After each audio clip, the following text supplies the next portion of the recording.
Turabaramukije abakozi ba Burundi Gospel TV bwakeye mwiriwe bivanye naho muherereye.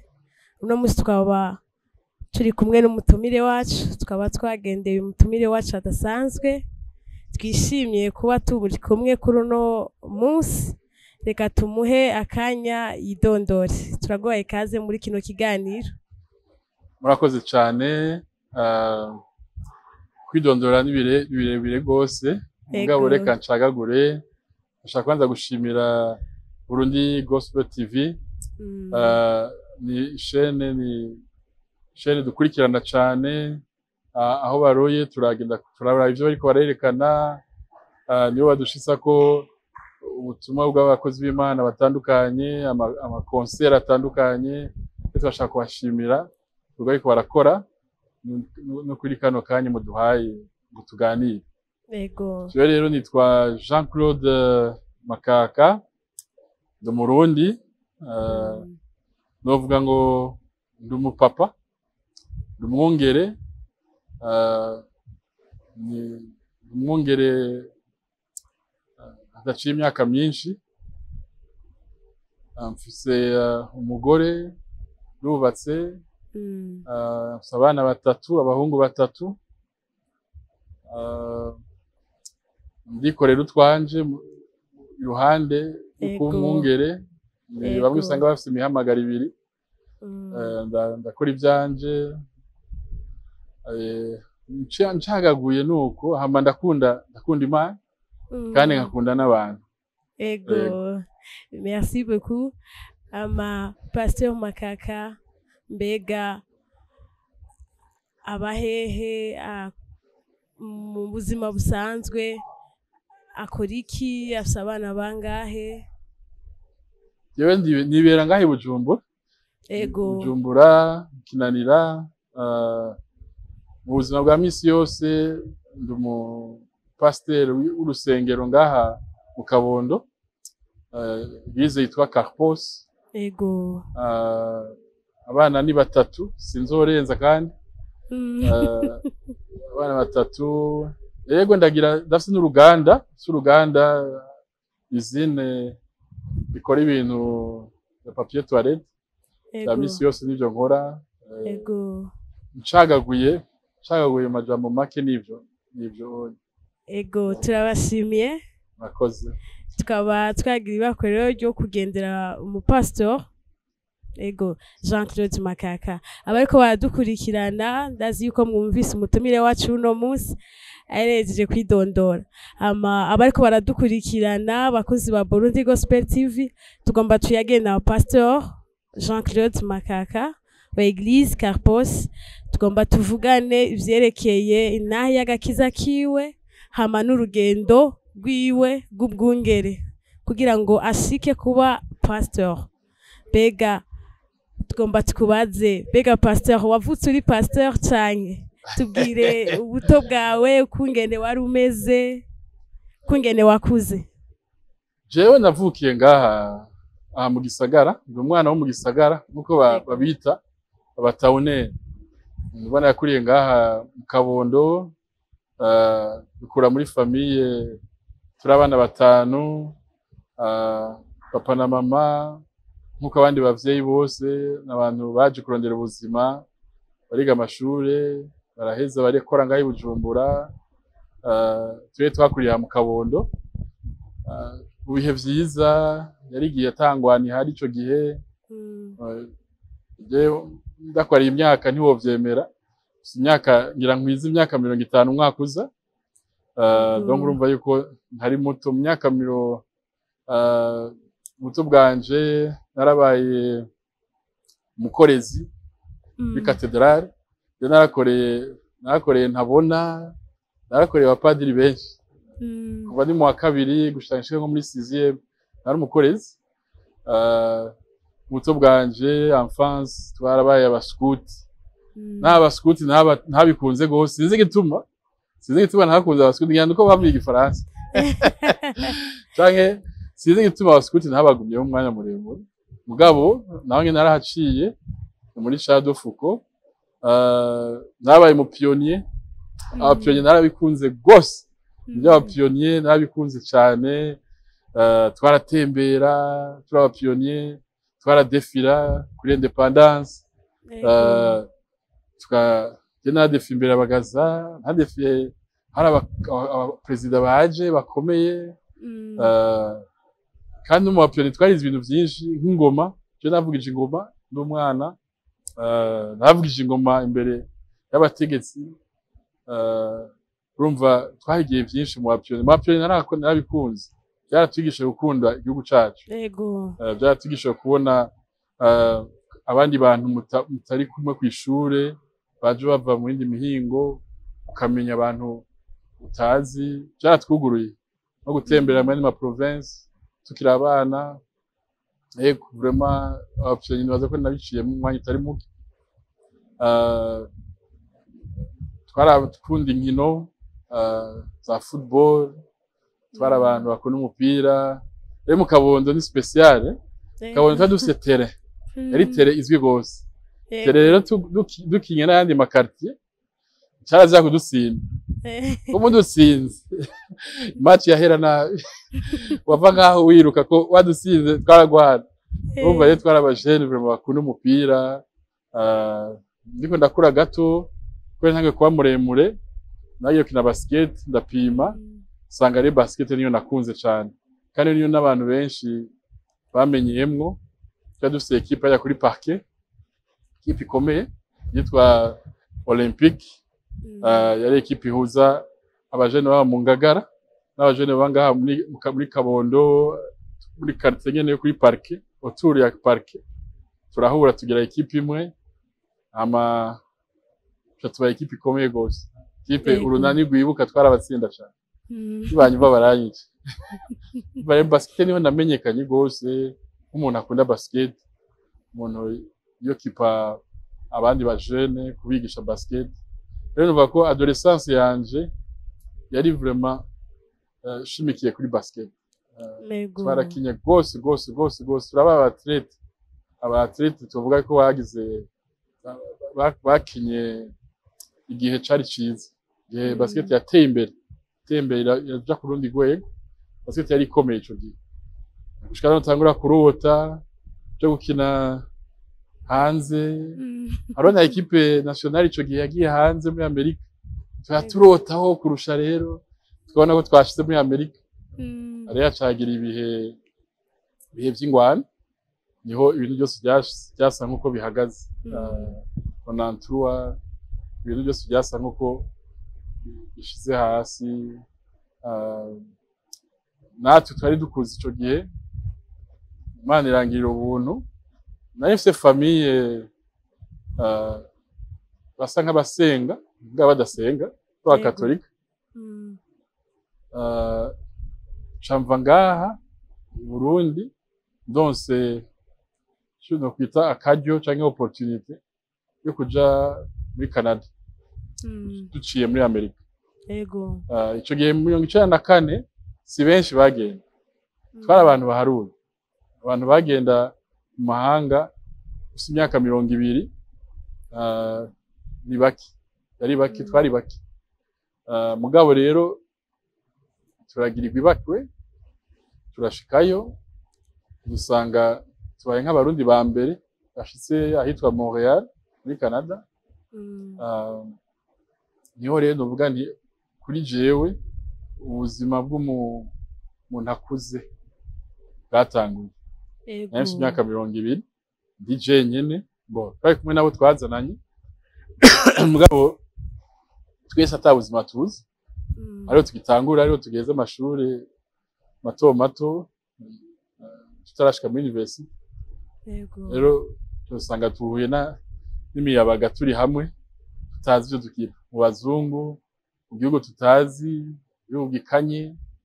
Abo twasanzeyo yari abantu nabo bari ku ishure y'amaburse ya leta. Niyo twaciye abagenzi bacu, niyo batwirise gatonya Canada, niyo baciye n'abagenzi bacu turagenda. Mugabo twari bake, ibyo twagiye twese twabigirira hamwe, tw'abarundi bake. Rero nuvuga ko turi abarundi ba mbere bashitse muri Canada. rero mvuze ubuto bwanje nuko ni kuva ndi umwana nabatijwe muri katolika tugakurira ngaha mu gisagara mw'ishure nize kuri Stella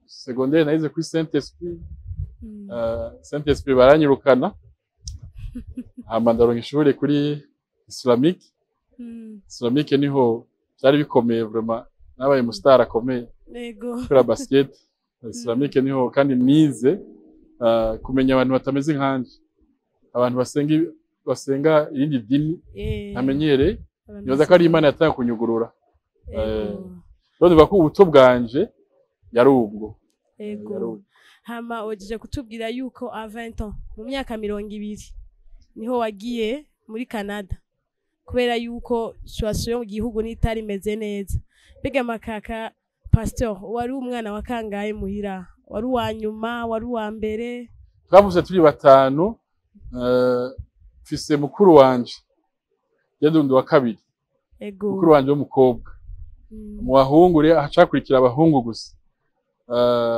donc abakurikira batatu n'abahungu je nari wa kabiri ubwo murabizi umuryango w'ikirundi umuhungu niyo bakunda kurabirako rero nitwa na grande série ndamuyakaje mukuru turabipfa ngarumva hariho responsibility komeye kuri jewe badabirako babifuza yuko shika kure n'umuvyeyi wanje yarankarira cyane ko yavuga ati ibyo ntashitse ko nawe bishikeko usanga aragira ibintu bishobose byose kugira niga amashure menye ngire discipline naho hose badushira mu pionnier badushira mu scout baba bashaka yuko tuva mu kintu tavamwo abaderenga merci ama watubwiye arakanu watubwiye ati ngo barigeze kukwirukana ku ishuri kuri Saint-Esprit bega wari umwana kubagana cyane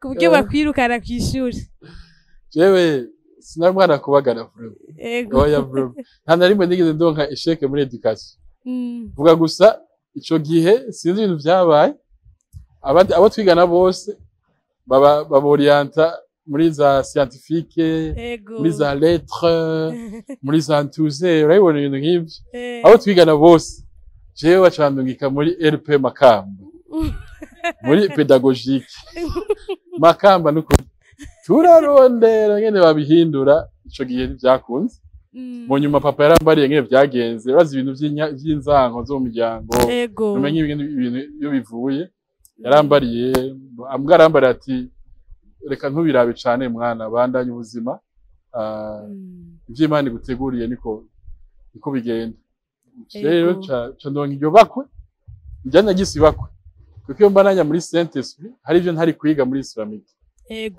naciye niga kungena abayisilamu bameze sinabaye mu Islam mugabo narabonye ngene babaho narabonye ngene biyumvira n'abantu bakundana cyane n'abantu bakunda gufasha n'abantu bakunda Imana abantu basonera Imana mu idini ryabo vraiment narize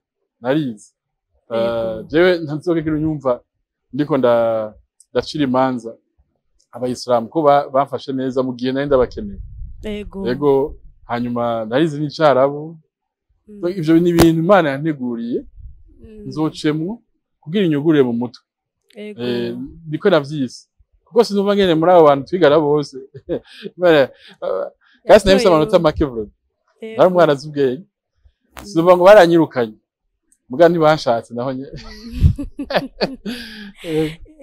cyagiye kubyumva hama avento ucuragenda muri Canada niho twari tugeze hama wagiye wenyene wagiye na famille yose byari bimeze gute twagiye hari umukuze vraiment naye ndamushimire officiellement yitwa Jean-Luc un cousin yari muri Amerika aravuga ati ibi abajene ko aracamo mu Burundi byoroshe reka ndabafashe ndabasabira ama visa bashobore kuza muri Amerika hanyuma acatora abakuze twashaka nka batanu atubwira ati genda muri ambassade murondere ico gihe nta visa batanga ambassade yari yugaye bimwe biteye ubwo bwabo rero twese Imana yakandi Imana yatugiri uwo mugore haguma tubaza dutuma utuntu aho twangira haguma dutuma utuntu haciye nk'amezi 8 demande yamaze amezi 8 twumva ngo muraza muto hariho n'umutonto yabigiyemo nawe ngenda mushimire tonto Ndimira Imana ibahezagire cyane donc turashika muri Amerika ariwe atwakiriye hanyuma turashobora rero kwinjira turabakuze 5 gushika muri Canada muri Novembre kwezi gukanye gukanye naza twagiye dutwaye amakoti yo ku isoko tuzi yuko turashitse dusangana amakoti ya prenta imbeye iradukubita mugabo nuko twashoboye gushikayo twagiye turabakuze vraiment tungana 20 19 wari muto gose afite nka 18 mugabo twari tungana twese ego hama byaciye bigenda gute ubuzima muvuye mu Burundi mugahindura milieu mugahindura igihugu mukaja muri Canada ubuzima bwabandanyije bumera gute bwaroroshe canke bwaragumye utazi ubuzima araca muri Canada Canada ni ishure cane ko twebwe rumva twarabambere yego nta twari tuza bariyo bandi b'abanyafrika baraba tuvuga bayise niyo bari birabura mugabo abarundi abanyarwanda n'abakongomani nibo babaye abambere bashikari muri 1994 abandi baje mu nyuma y'abasomali abajibusien uko ingwano zagenda muri Afrika niko bazi yego rero nova ko ico gihe byatugoye cyane byatugoye kumenyera nta buzi bwariho umwirabure ntitwari tuzi ico bita racisme cyarico mugabo mu nyuma niyo twabonye yuko ntibari batuzi ntibari bazi ico turi ke twiyumvira bagufata ukutari bambe bazi utarigera ubona televiziyo barakanga kubabwiye ibintu babona ko utaruzi tegeza kubuzi amadiplome yacu yama humanité complète nta ntiyabaho hariya yari ibintu batumva diplome tuzizanye ntibakomprena nyine ushobora kwiga amakuru 18 za civisme za travaux pratiques agricoles kati ibintu bihe mugabo twabaye abambere berekanye akarorero basanga turazi ubwenge kurumva amashuri ngaha twarize vraiment ico gihe barigisha amashuri yarigisha neza dofasi gushitse hariya waca uboneka imbere y'abazungu yabona ko bajya abantu barazi ubwenge barazi ibiharuro barazi amascience rero abazungu atangara gutumenya mugabo ko twari bato cyako turiyiga natwe usanga umuntu bwa mbere uronse inzu surufunguruzi samahera yawe ushobora gusohoka utabari y'abavyeyi tingiye hayi use 20 hoya habaye madega ibara ryaragoye gasanga rero twaca harabagiye mu mugabo uravye baje mu nyuma zacu baje bamaze imyaka myinshi mu ngwano ngaho i Burundi bati twagiye ari ingwano gitangura yego abaje bamaze imyaka 10 mu ngwano ntitwasa bo baje bashika mu rumogi bagira ibintu nyene uvuga ati ibintu bagira nibiki twe twaje naho ari 1994 twaje duse bagage y'indero yego twari fata abantu ntitwagize ibintu by'ibisazi mugabo ambiance nyene twarayikoze yego abazi abajama banje nyene twakuranye ico gihe novuga yuko Imana yaratweparanye mugabo harabo nabo baguye vraiment baragenda baraja mu bintu bitoroshe yego merci beaucoup turaryohewe kumva hama muri iyo myaka umaze gushika Canada twari tugomba utubwire mu ncamake Intahe y'agakiza kanyu bega pastor yakiriye umwami Yesu gute ko twumvise avant kungene watubwiye twumvise tubwira uko ngene wavutse wa katolika enfance yawe yose mbega pastor yakijijwe gute yakiriye umwami Yesu gute Intahe y'agakiza kanyu urashobora kutubwira yego murakoze urumva muri iyo myaka shise novuga ko semence ya mbere canke imbuto ya mbere naronse yivuga butumwa nayironse biciye kuri mutonya wanje yitwa Denis Nshuti ari umupasiteri nawe. Ego. Indwi imwe imbere yuko mva ngaha mu Burundi 1994 yarambwiye ko mwene we yakijijwe arambarira ivyo ikarabamwo numva umengo noja kuraba ivyo ari byo ndagenda ico gihe hari groupe bafise y'amasengesho hajya kuri Avenue Gerard umupasiteri yitwa Moise yatwara Minevam hariho bajya ba Chris Ndikumana yarakagwa nyene k'abajene ari bagikizwa bashushe jewe ndaza ndabiraba ko nari nzi ngira ngende na ibyo basaba byose ndavuga yego barambara ngushaka ukizwa ndavuga yego bagati fukama ndafukama ati atura ndatura mugabo muri jewe vraiment sinari natuye sinari nzi ibyo natuye narabona ko ari ibintu by'abakizwa babita barokora ico gihe mugabo ntiyari ibintu byankoze ku mutima nakijije vraiment yaba nagumye ino kumbure nayo gushobora guca ndonka inyigisho nkasubira nkemera neza nkavyemera canja muri Canada rero camara imyaka 7 tuko turanwa dutamba tujya ma boîte de nuit ibirori birabiki ikirori Montreal, Ottawa, Toronto naho tutashika yego imyaka 7 irakwira ndi muri ivyo mugabo aha i Burundi mama yakijijwe quartier twabamo Kabondo yako mucana ba eme n'inganza bakijijwe haravutse abapasteri bashaka 5 muri yo quartier ikanguro ryatanguye muri yo quartier je rero ndumva umunsi umwe Imana imbere yango ja ku rusengero ndi muri Canada Montreal ndi muri ico cumba nyene Imana yambara ati ukavyuka uje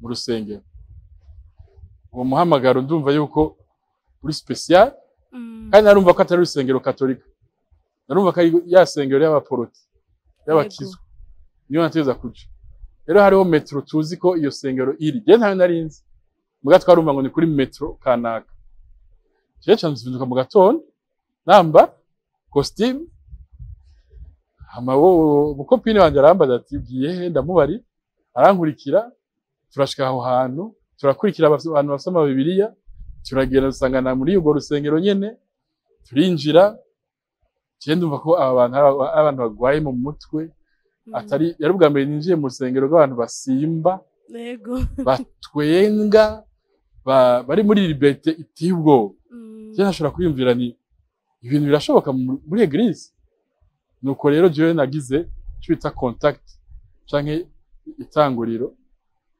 mu rusengero ndumva ko indirimbo zinkoze ko numva hariho joie hari umunezero udasanzwe mugabo sinakiriye Yesu uwo munsi yego indwi kurikira navuganye na wa mukopine wanje dusubireyo tugiyeyo kandi caduhura mu nzira n'umugenzi twasangira whisky nawe yakijijwe amaze umwaka akijijwe yamaze imyaka 2 akijijwe acarambaza iyo turoye tutumiyeho tugiye urusengero atuvuga ati tujane atantwara rero aho wasengera muri eglise yari nka 80% y'abakongore yego jewe narakunda Kofi Olomide canke quartier latin hageze gutamba baca bambise numva solo muri eglise sinashaka kuvyumva kandi nkumva umuziki nkunda muri boîte bariko baririmba Yesu naho nafatiwe ca numva umunezero mwinshi cyane bavuze ngo hagire watura ushaka kwatura Yesu nabaye mu wa mbere uwo munsi rero mu kwezi kwa 5 mu 2021 niho nakira Yesu nk'umukiza wanje haciye imyaka 22 narakiriye agakiza ngenda mu Mana aho rero niho naciye nagarukanye passion nakarukanye gukunda Imana kumva narakoreje kandi nakorera misi yose vuye ku ishuri naca kuri cathedrale nagarukanye gukorera Imana gukunda Imana ibintu bidasanzwe. Ego. Dofase yuko umwanya mutonya pasteur yaciye abona yuko mfite umuhamagaro. Atangura kumpa amabanga ma responsabilité adasanzwe. Ndabo mu diakoni na wa mukopine wanje twakirijwe rimwe. Uwo munsi gya twakirijwe twese mu mezi makenya ndamurongora. Wow. Aca madamu ubu nga turubakanye. Ego. Tumaranye imyaka 22. Imana ishimwe cyane. Abana batatu. Urumva yuko Imana yadufatiye hamwe idutwararira rimwe. No musuko w'abadiakoni badutoreye rimwe tw'abadiakoni. Ego. Rero Montreal nje byoroshe gukizwa. Gukizwa Montreal n'ibicyo kimwe ngo ngaha. Ko hari anye hari ibintu byinshi bisamazi. Ego. Hari ibintu byinshi bishobora gucisha iruhande ukabivamo. Hari liberté iteye ubwo dufase yuko umujene kugira akizwe ico gihe ivyari vyoroshe. Nta na example twari dufise. Abari bakijwe abantu baki. Nta maeglise y'abarundi yari ariho nk'ubu. Nta bapasteur narinzi nobonera ko nk'akarorero. Urumva n'abantu nabwiye ko nakijijwe bashavuga ati je nibiki. Ntibari babizi.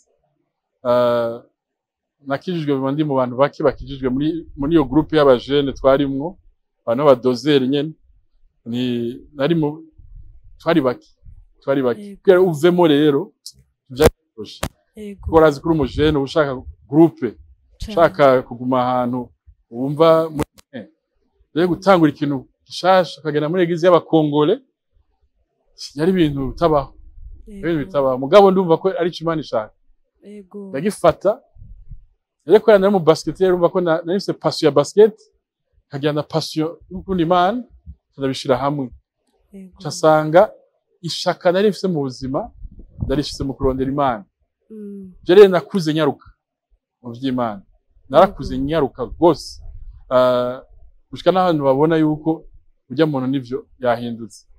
Inzoga ndaheba inzoga umva nacuciye ndongora discipline yo mu rugo ntangura kwigisha ku rusengero batanga kuma responsabilité yo kurongora amasengesho. Burya hari ikintu ngaha hanye twagiriye ibakwe. Kwigishwa gusenga n'abakongomani. Kuburya Burundi bwararonse imbuto nyinshi z'abakongomani. Yego. Kwigishwa gusenga n'abakongomani. Yaba abakongomani abanyamurenga baki ababembe abashi uravye kungene basenga harimo passion. Yego. Singa kujya ntibivuye muri katolika. Oya ntibivuye muri anglikani. Bivuye muri uwo mucanwa w'abantu bazanye ikanguru ngaha canke bazanye ubutumwa ngaha batugishe gusenga. Rero nanje rero nshikiye aho.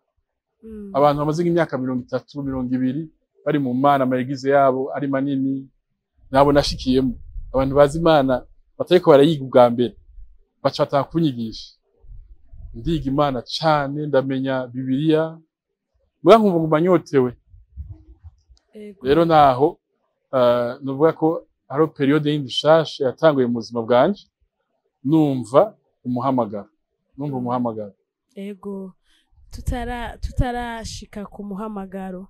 Turashika ku muhamagaro. Turashima Imana ko yakurokoye. Amen. Ego ukaba uri gishi abantu benshi. Narahatswe. Amen. Turashima Imana yuko yarizi mugambi wayo. Ego ubu benshi barakizwa biciye kuri wewe. Hama hariho abajeune ubu bariko baraho ubuzima wari kurabamwo muri ico gihe. Hariho ababoshwe mu nzoga, ababoshwe mu biyayuramutwe byanse ko babivamwo. Sinzi nka pastor iki ushobora guterera abariko baradukurikirana bari bafite ivyo bibazo akajambo babwira canke ubutumwa wo babwira mu ncamake. Abajeune bubu unya abafite 20 abafite 25 n'abafite 30 bavyawe n'abatwebwe. Ego. Abajeune abatwe dufite 50 55 twe twabavyaye. Urumva natwe nta bagage dufise.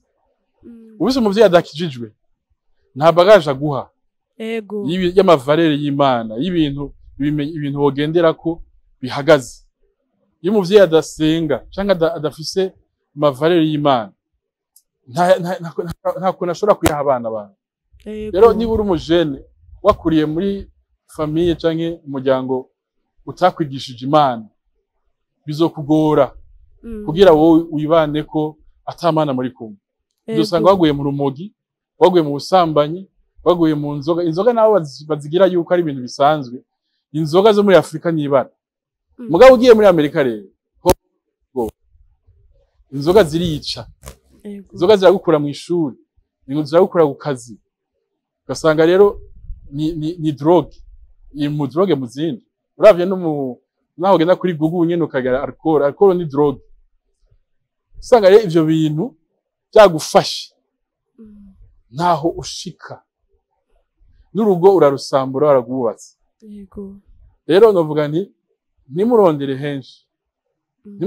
henshi kugira Imana sikuja mu idini kubana na Yesu sikuja mu isengero dimanche gushika yindi dimanche kubana n'Imana nukwatura ukemera ko Yesu ari warongora ubuzima bwawe kandi umwizeye ni foi kandi ubironka ku buntu bw'Imana par la grâce nta kintu ukora kintu ngo ushimire Imana canke weke Imana yuko wagize neza je nta kintu nagize kugira inkuru aho hantu umujene afise imyaka hagati ya 20 na 30 ntashobora uno musi muri ibintu tugezemo kwipermeta kuja muri ambiance uri umujene ngaho mu gisagara ukiha kuja kuryoherwa iyo myaka 10 kayita uzoshikana imyaka 30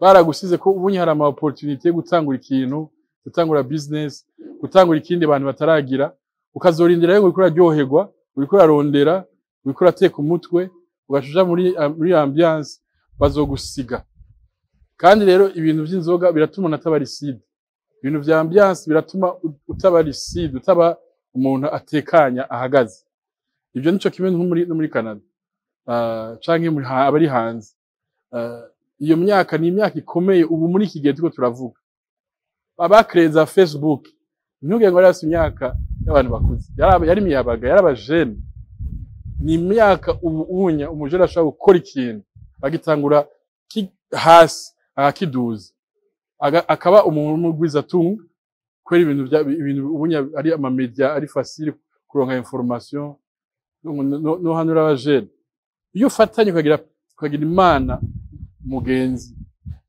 kagira Yesu umuntu akwigisha hari ibintu ucunyarusa gukora hariho ijambo ry'Imana riza rikakwemerera yuko ushika ibwina mu vyimviro vy'Imana muri wewe ukamenya icuri mu Mana ntushe gutumwanya usamazwa n'utuntu dutonye rero twitwa utuntu dutonye uko utaramenya icuri n'abandi bantu barakubwira icuri ukagenda ukabikurikira muga iyo wamenye icuri mu Mana usanga ubwenge bwawe ivyimviro vyawe ingufu zawe udishira muri uwo muhamagaro Imana yakweretse rero cyo gituma avuga ni kugira Imana ntibikira ibintu by'amadini ni ibintu byo kumenya icuri kumenya ico wahamagariwe kuri inosi uri umujene ni byiza kubitangura hakiri kare muga ikosa yini ni ku bavyeyi batashoboye kwigisha abana Imana bakabona umengo ni ibintu by'amadini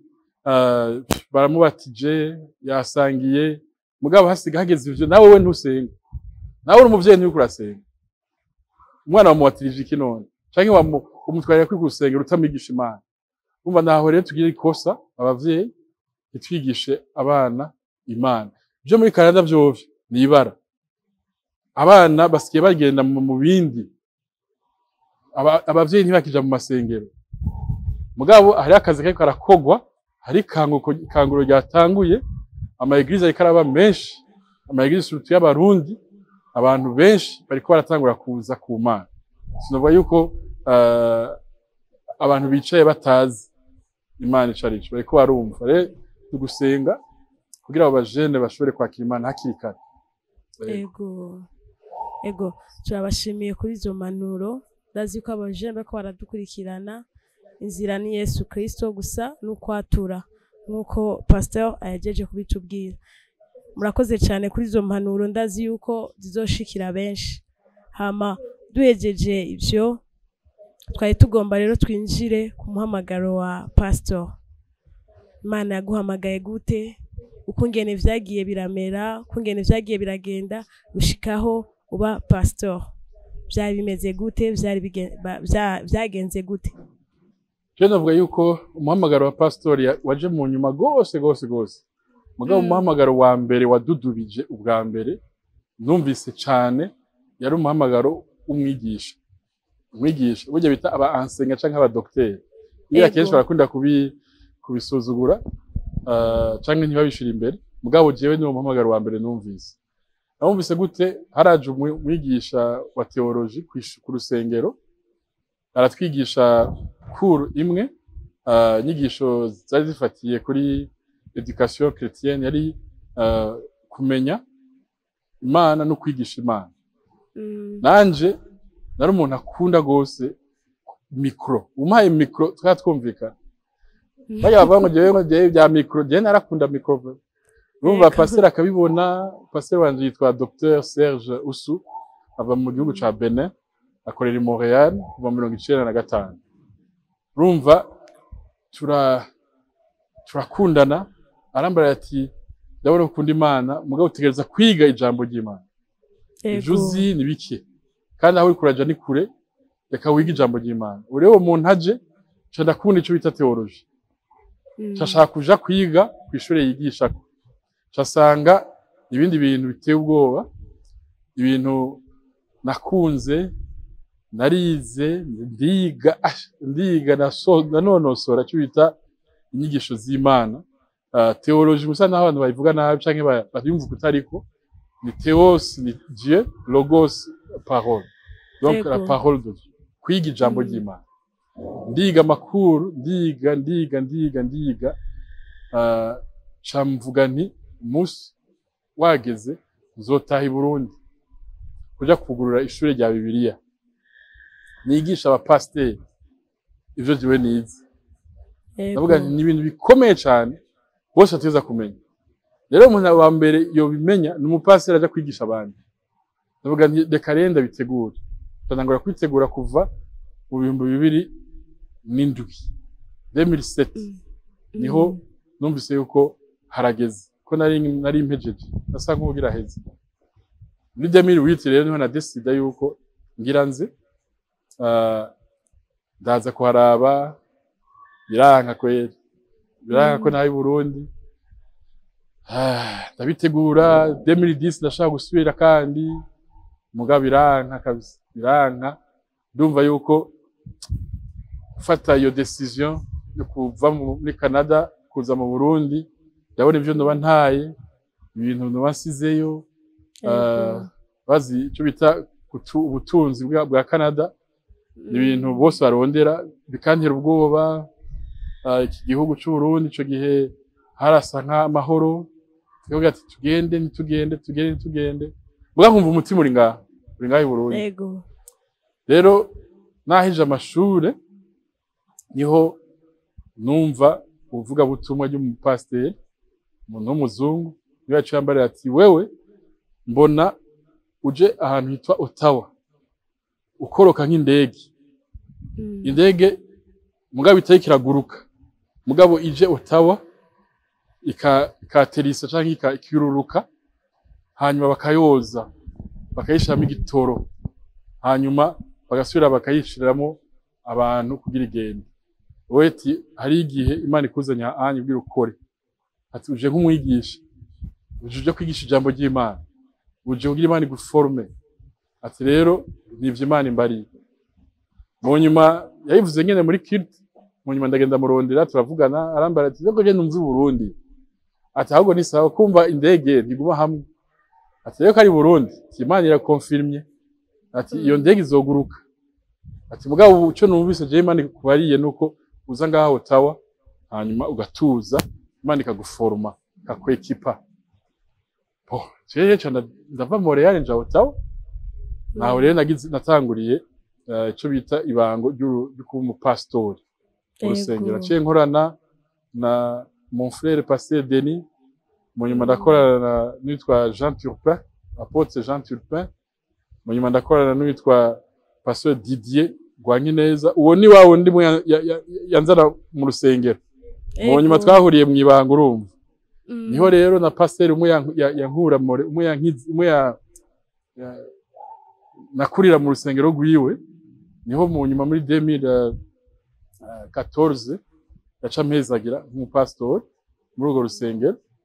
Candaba umupasteur niho no kwitwa ko naronse iyo appel yuko umupasteur. Yego. Mugabo rero ndakora umva fasha ama eglise ngenda mbandanya umva ntaho ndirigisha nari umwigisha ibyo nize muri theologie nayo licence umva nagize licence ya theologie mu ishuri rikomeye ryitwa faculté de théologie évangélique de Montréal nashaje kugira maîtrise nzogena na doctorat ibintu biraryoha vraiment nari umwigisha vraiment abantu bakunda gutumira nkagenda rero bamuhamagara wo gutaha i Burundi rero waje nk'umu singe no bisigura byaje nk'ibintu Imana iguteretsemo igakubwira ati nubu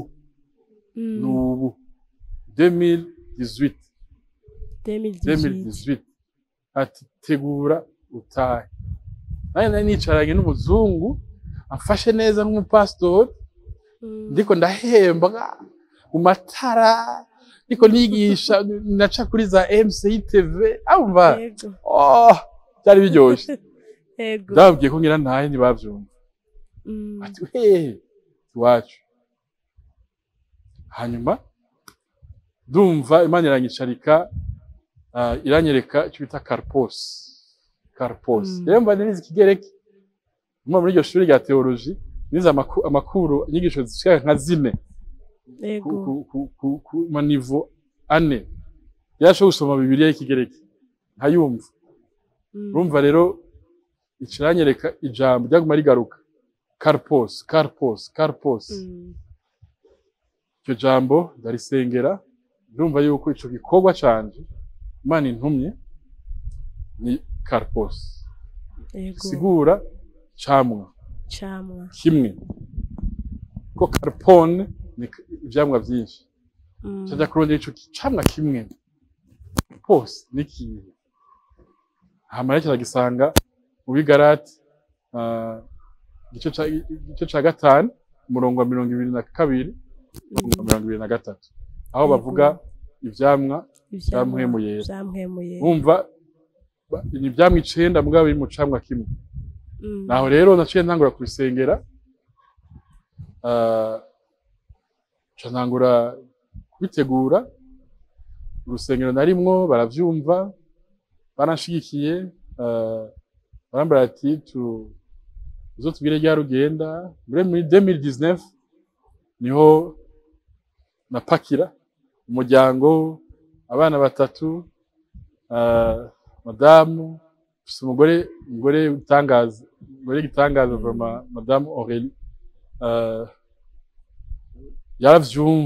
yaravyumvise yaramfashije mu muhamagaro kwitaba uwo muhamagaro kubisengera burya ikintu cyose Imana ishaka kugikonfirma igicisha mu mwubakanye iyo mu mwubakanye ariko avuga oya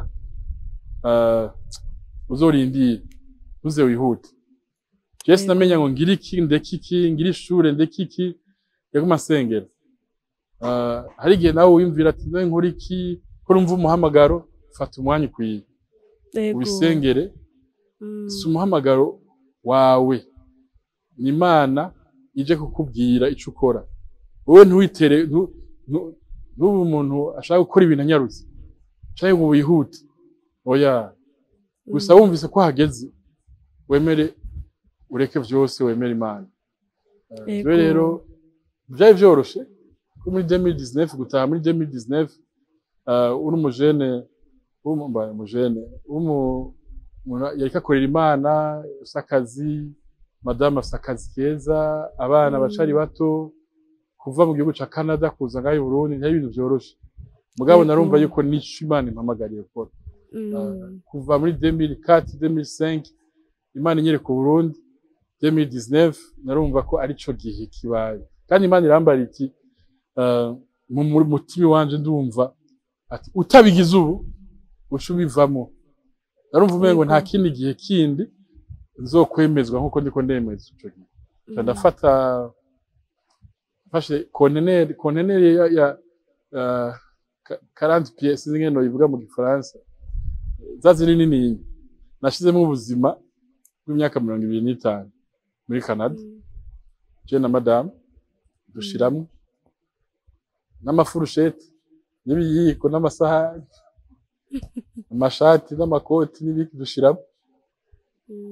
Turaronka i Burundi hanyuma turafata indege tuza kubirindirira ngaha. Mugabo umuhamagaro wo gutangura urusengero je sinayinje kugira ibindi bintu nanje gutangura eglise. Turi ngaho nyene pastor twibukanye wavuye muri Canada bamaze kuguhezagira Ego bamuhezagira muri 2014. Okay. 2014 niho bampamagaye basengeye nk'umwungere ndiko nkorera muri ya masengero nakubariye.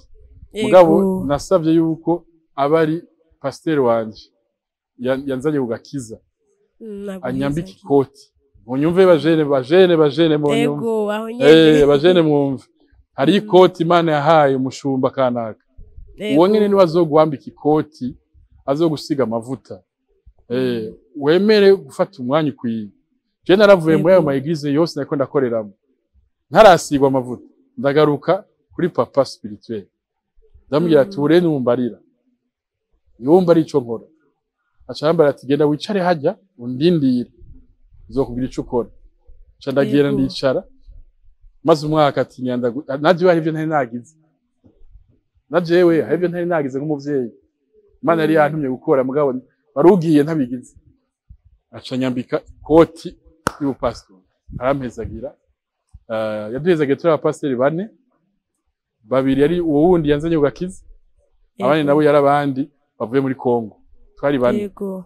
Rero naho 2014 Imana yangize umushumba w'urusengero kugiye Imana iguhezagiye nk'umushumba w'urusengero ushobora gukora mu rusengero rwari rwo gose kuko amavuta Imana ntiyakukurako oya naho warahezagiwe n'umundi muntu mutakiri kumwe ukagenda mu rundi rusengero uguma witwa pasteur gusa wakwakiriye muri urwo rusengero niwe yemera kuza gukora mu ntama niwe akwemerera ntuza guce wiyempoza ngo ndi pasteur oya arakwemerera yuko umufasha igikorwa mu ntama Imana yamuhaye canke nawe ugatangura ikindi gikorwa kuko ayo mavuta Imana bari yagusize.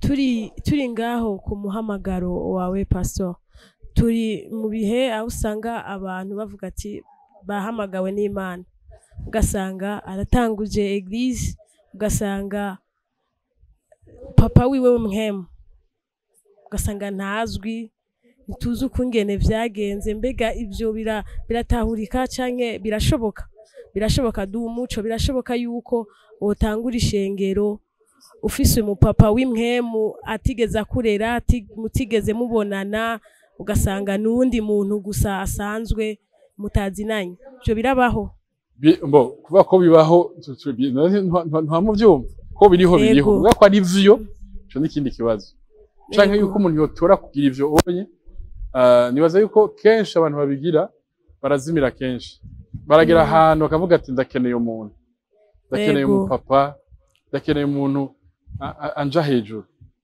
cyo bita couverture spirituelle umuntu amimpanuro akambara ivyo ngira n'ivyo ntagira ndakeneye uwo muntu naho waciye mu bindi mugabo no kwankuraje abajene kurindira hajya nyine hajya Imana ntiyahihendeye base rusuzugura atazi igifaransa atazi hajya nyine ni Imana yatoye yuko ukurira urindirire hajya Imana ntiyihenda kandi Imana umuhamagaro wayo nta numwe ashobora kuhagarika oya naho uzurinde ushobora guhagarika umuhamagaro w'Imana oya cyo gituma kenshi usanga byanse muri eglise abapasiteri ari abapasiteri nabo bameze nabi batazi kuba papa batazi kuba abavyeyi hari abantu batazi kuba abavyeyi bikanka yuko basohora umwana bakabikanga cyo turaza abavyeyi bankana mariage umwana bikanka ko umwana wa muro kandi yakundanye n'umupapa n'umuhungu abavyeyi babire bariho Iyo ubisengeye rero ukumva yuko aha hantu ntibizokunda kenshi Imana iragupermeta bikugenda mu bindi eglise mugabo utagiye kwicara ugiye muri uwo muhamagaro nyene wavyisiguriye umuvyeyi ati jewe hariya umuhamagaro wo byaranze ndawumva ududubiza mugabo vyanse hariho n'abandi baca batangura eglise batahezagiwe baticaye ngo babigishe numva ari ibintu bita precipitation no kunyarutsa mugabo uraba ukungene Bibiliya yanditswe bakaraba ngene kuba umwigishwa byagenda mu Bayahudi yari ama etape yo kuva ufise imyaka 4 kugira urinde ube nk'abajya bakurikira Jean Baptiste canke aba disciple ba Jesus kugira urinde ushika hajya hari ama etape menshi yo kwiga ijambo yo kumenya ingene ukorera Imana byari ibintu birebire ntibyari ibintu uza gushoboye urumva rero utaciye mu rusengero ngo wige kuba umudisiple wige gukorera umupasiteri agutume ahantu agutume igikorwa abone ko kizi ntushobora kugenda gutanga urusengero utanguye amakosa aya n'amakosa utiza kurindira cyangwa ukagenda muri cyo bita amashuri ya Bibiliya bavyigisha mu myaka 3 hoho uraronka n'ikintu uza kwigisha naho nyine baraforma mugabo naho ishuri ridakonfirma umuhamagaro riragufasha gato yuko umenya ivyo umuvyeyi ataguhaye riratuma mugabo umuhamagaro utangura muri wewe utangura Imana niyo konfirma je no hanura rero abajene ni murindi nuko mvuga abajene n'abakuze rindira muje mu birenge by'umushumba canke by'umuapotre canke by'umuntu bari we wese abigishe kuba umudisiple agukosore wumve gukosora aguhe wigisha ubone ko bigoye gutegura message aguhe n'ukungene wumviriza abantu bari mu bibazo ntuci imanza ntwige konona gusambura cyangwa konona amahera y'ubusengero ivyo ni vyose ni ibintu twiga ku birenge by'abashumba merci beaucoup turabashimiye kuri izo mpanuro hama twari tugeze aho wemera umuhamagaro Imana ikakubwira ati va muri Canada uje mu Burundi mbega kuva muri Canada ubuzima rero mu Burundi mbega byari bimeze Haleluya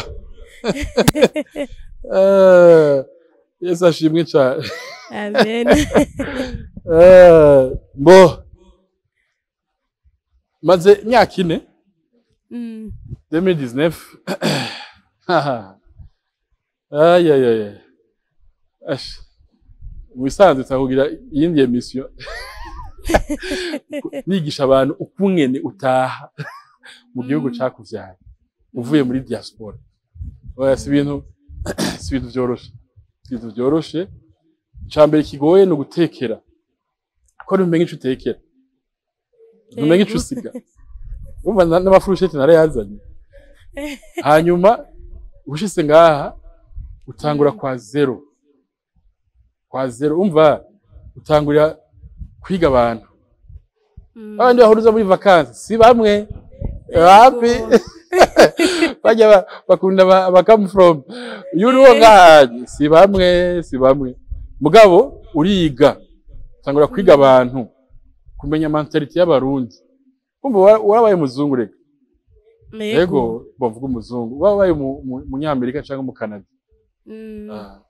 uba wimvira nk'umukanadi imyaka myinshi uri hariya udahindutse ibyo baribara umva urahinduka ukungene ukora ibintu ukungene wiyumvira ukungene upanga ibintu ukoresha umwanya urahinduka ushitse ngaho ugasanga nabo bafite ukungene bakora ukungene bumva ibintu ukungene bapanga umwanya wabo ukungene bakora ibintu rero ntibisa naho uri umurundi usanga washikiye ahantu utumva ivyo ariko baragira yego ugategereza rero kuvyiga ntushaye gutangura kubatuka canke ngo mumugira ibinya kumengo wewe ivyawe nivyo vyiza oya si wo mwanya ugana umwanya wa vacances bajya mu vacances bazobivuge ngo mwe umwanya wanyu biki burya murayivuga ujya muri vacances mugabo uri ngaha tegereza kwiga ukita kwiajusta nuko gushira ku mustari wo ngaha ico rero cari nico n'ubu nciga duciga mu mwaka umwe imyaka ibiri oya wama wiga ico ntarashobora kumenyera ico bita manque d'intégrité novuga umurundi kwera ingwano kwera kubabara kwera amagume kwera ubuzima bugoye yarize gutsisha tufanya ni kupiganisha yarize gucisha iruhande yarize umuntu ariko aratwara imodoka kumukupa yarize gutanguranwa bari kuri station agatangura umuntu kandi ukabona ata kibazo bifisemo kuri feruje yarize datonda umurongo donc byagiye mu bintu bya kamere y'abarundi baca basanga nuko bameze ugaca usanga rero wowe uvuye mu gihugu kirimo ordre ibintu byose utonda umurongo ata muntu mukuru canke muto ahaba usanga utiza kwiga utangura bishasha rero nkaca usanga na mavaleur agoye guheba uheba gute kuba intege kutabesha gushika kwisaha ntushobora kubiheba ntushobora ugasanga rero mugongana n'abantu mugira ati kwenda niko iki wagize ibi kwiko tumva ibiyinya ugasanga rero umwanya wose uri kugwana n'abantu uri kushaka kuba convaincre ivyo rero byangoye mugabo bisha biratuma n'abandi nanye ndiko ndaforma kumva naciye ntangura urusengero natangura église muri 2020 mu nyumve neza janvier 2020 wavuye Canada 2019 septembre natangura amezi ane nakindi canzanye najanye no gutangura urusengero amezi ane nari ntangura ibintu na jewe ntazi ibyo ndiko ndaje ajya abantu batangura amasengero muze mu bubahe abantu batangura église kwa zero muze mu bubahe hari ibintu bigoye cyane kandi ugatangura atamuneka aragushigikira je nta muzungu weka aranshigikira oya abantu baza kuri carpos bagasanga ibintu birubatse ibintu birahagaze je nabigize ntaratangura église nubatse sale ntaratangura église ko navuga ni sinsubira inyuma naha nyene ama professionnels agira beraha reka yenda hategura rero natangura 4 mois nshitse na 4 mois avant les élections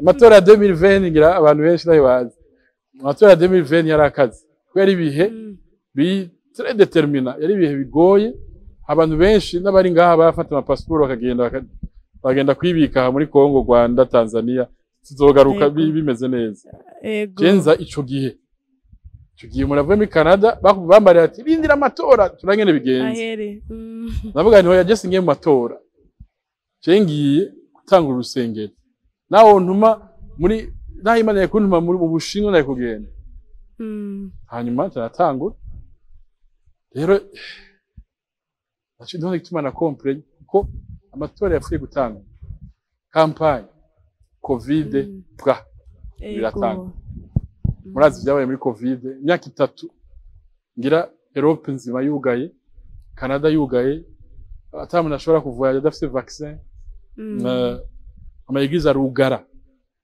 barugaye ama église ayene ama église n'abatayugaye yo nyene yari yugaye kurumva ntibashobora kuri halwa y'ikintu tari kurakoresha barugara abapasiteri benshi hari abagwaye hari abapasiteri bagwaye covid baraho gupfa kumva cyari bihe bitoroshe mugari Imana indungikaha nanje iyo myaka 3 nane ariko ndubaka ariko ndakorera Imana église irakura tango cy'abantu 15 ndabasigurira carpos ngugiki ngo karpokwa ngo kare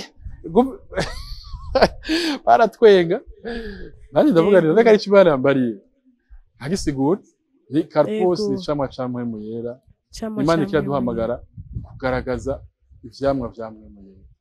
Ego. Ati tureke kuguma twita abakizwa abarokore mugabo bagenda kuraba ingendo zacu kugende tubayeho kugende tuvuga ngene dukora bakabura ikintu na kimwe canke bakabona akantu gato kerekana yuko ari umuntu w'Imana umuntu mwe muvuga ngo ibamwe gato harageze yuko urusengero rw'Imana ngahi Burundi werekana ivyamwa abantu berekana urukundo amayigiza gwana bagatikurana nukurasana bane ngaho honye uvuga ngo hari Imana mwe mu ntakiri ngaha icamwa camwe mugiza kugaragara umuntu wese agendana na mwemu kwiyumanganya kugira ubugwaneza kugira akanyambuneza kugira ico bita maîtrise de soi kwifatafata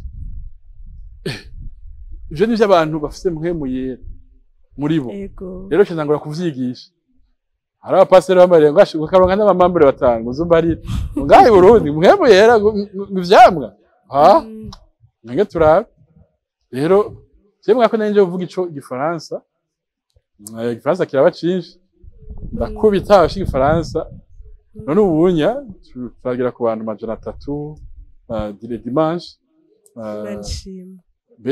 abajene abakuze abavuga ikirundi gusa abavuga igifaransa gusa abakongomani ndafite abakongomani ngaha ari umupaseri yambariye ngo mbesha wazanye muri kontineri vraiment baje mu bihe vyiza hari umupaseri yamfashije quand même witwa Rolandalo yaraje ngaha arambara ati Jean Claude ngenda gufashe iri bango watanguye numva no gufasha numafise ideni kuri wewe ntari ndamuzi araza aramfasha abantu baramenya ko ari eglise turakora urumva rero eglise yavutse mu bihe bitari sûr mu bihe vya covid abantu tutazi bagira bugara ama eglise canke abandanya mu bihe abantu bari kwarondera kuja hanze ibihe bigene najewe ntazwi ngahi Burundi nta waranzi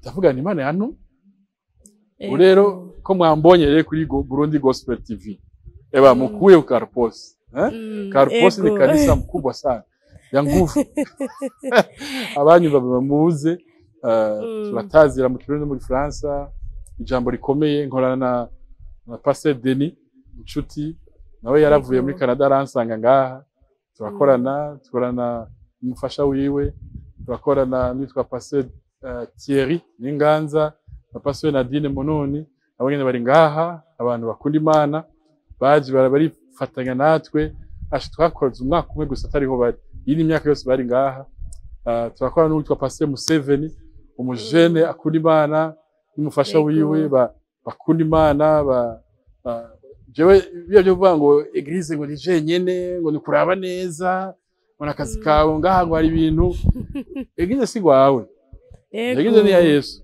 ahubwo Kristo mu benshi Kristo ngahagura igikorwa ushaka gutangura handi ukamuhezagira akagenda gatanga imyamagaro igavuka abantu bagenda bagatanga nico bita ikanguro abantu batava muri eglise ngo bagende gutangura nuko atakanguro ririho nuko iyo eglise itari missionnaire une église missionnaire ni église vyura abana bagenda bagatangura ibikorwa bakagenda bakavyara nawe tubari eglise yawe canke ifite izina ryawe bugaba bagatangura ukabahezagira ufite intebe 10 ukabaye intebe 10 ushaka umu evangeliste ukamubwira ati genda ukamuterera donc église ya mouvement yicaye ikiraba eshelo kwa apotre kwa evangeliste hariya église ibona imihamagaro ngaho kayivyura yari kwenda foroma wa prophète babiri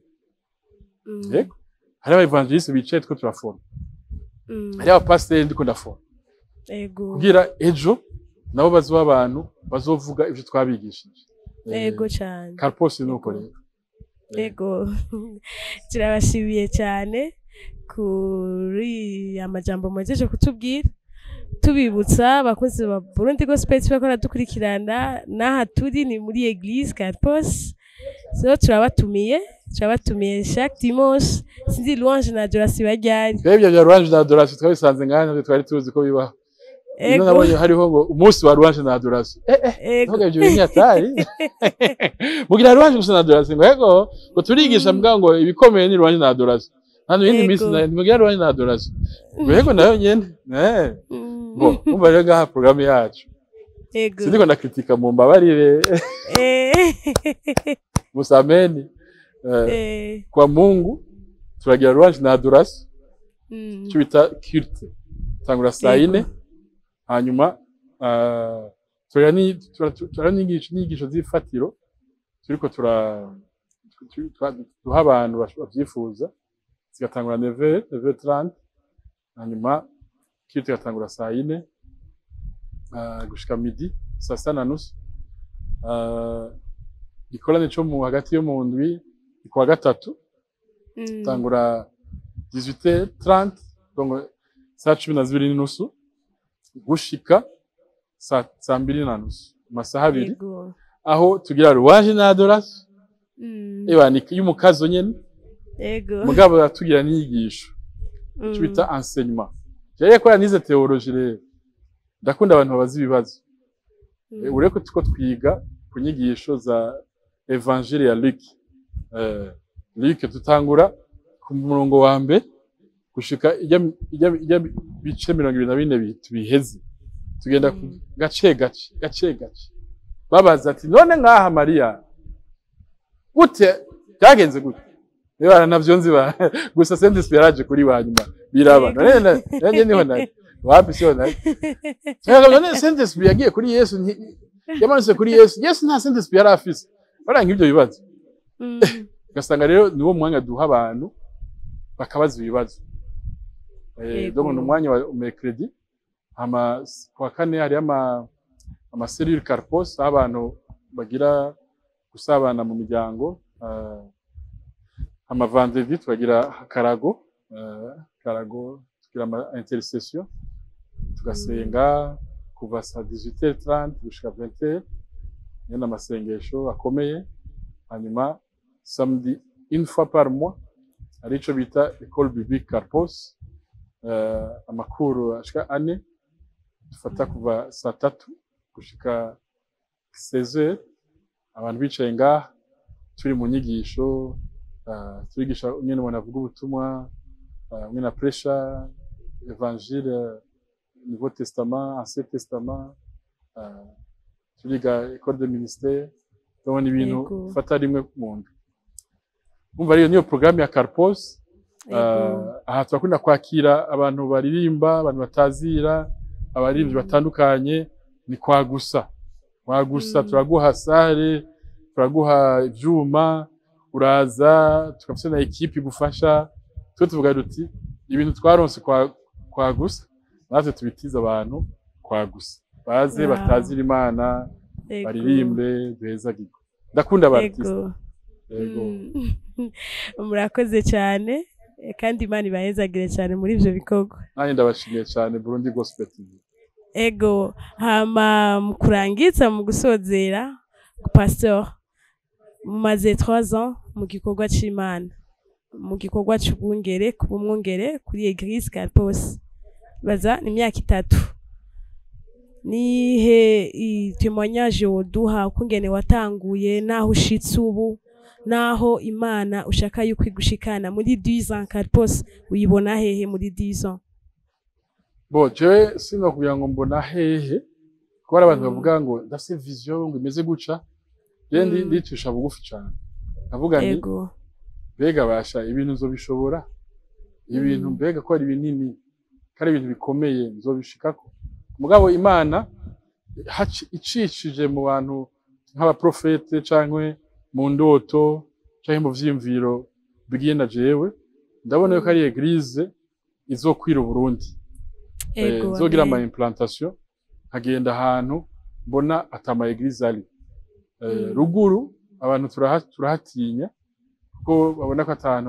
buryo abapasiteri baratinya mugana ahantu mbona zoshikana ijambo ry'Imana tukagenda tukigisha abanyagihugu abene gihugu tukabereka nyene bakorera Imana je nk'ahantu papa avuka naragiye nsanga hari diocese imwe gusa ku bantu bangahe abantu benshi vuga ni nk'aha n'ahantu nzozana urusengero yego ndabona ko aramvuye igifaransa narashoboye gutemberera ngaha muri bihugu kibanyi muri Kongo narakunze Kongo nimependa sana nimependa Kongo n'abantu nabonye bakunda Imana twigirako kandi nabo bavuze ati uraza ibyo ufise natu usangiza nawe n'ahantu mbona igihe kimwe murazoshikanayo karapose yego ikindi kintu mbona ni iryo shure rya Bibiliya ishure rya Bibiliya nshaka gushiramo ingufu nyinshi kugira reforma wa pasteur ijambo ry'Imana umugabo cyane cyane kwigisha umupasiteri agaheza azi kudandaza yani umudandaje tagira business umupasiteri agaheza azi kudandaza baranyica uwo bavuga ati karabaye mugabo kugira ntaswe kudepanda kuri eglise turi muri context aha muri Afrika na hantu hatoroshe umupasiteri ateza kuba umuntu azi guhanura abantu bari mu rusengero babwira ati kora business guca rima guca rero iryo shuri nshaka rigire une partie riforme ico bita entrepreneuriat agricole kungene ushobora kugiza umwimbu mu by'uburimyi hanyuma ukabidandaza ukigisha rero n'abantu bari muri eglise kubikora ntibarime gusa ivyo barya mugabo barime canke borore ivyo bashobora kuja kudandaza abajene bave muri ivyo bintu byo kurondera amaviza abajene bari nganda basigurira ni hanze haragoye kurusha ngaha bakanda bateka sha we nuko wagiye sinaze reka dushike tubibone mugani ntihoroshe ntugire ngo ushavyoroha ko rugeze hari tangurira ngaha sivuze ngo ntugende mugavuze ntitangurira ngaha ugwanyire ngaha icyo uzoshobora ngaha ntari uzogishobora mugaye ikikunaniye ngaha ntugire ngo hari yagisha vyoroha oya rero ni iyo message mfise iryo shuri rya Bibiliya yuko yo forma abajene kwigwanako kwishoboza hama ibisigaye navyo ni Imana izobinyereka ni Imana izobinyereka vraiment sinobira ngo ndabizi byose ni Imana izoziranyereka buhoro buhoro nkuko ubunyaho ngeze sinora naraharose oya noba nariyumviriye gatonyi yuko shaka uregizwe abantu abagiye kuri bomberge papa Rutayisire arabizi tugira abantu bangana kujya buzure canke bajya muri Nigeria tugira ama stade genda yifise mu indodo mugabo ngo ndabifitiye umugambi ngo ndayipange guce ngo ndabigire guce nivyaba bizoba bitabaye naho Imana ishimwe izo yadufashije aho tugeze ego amen reka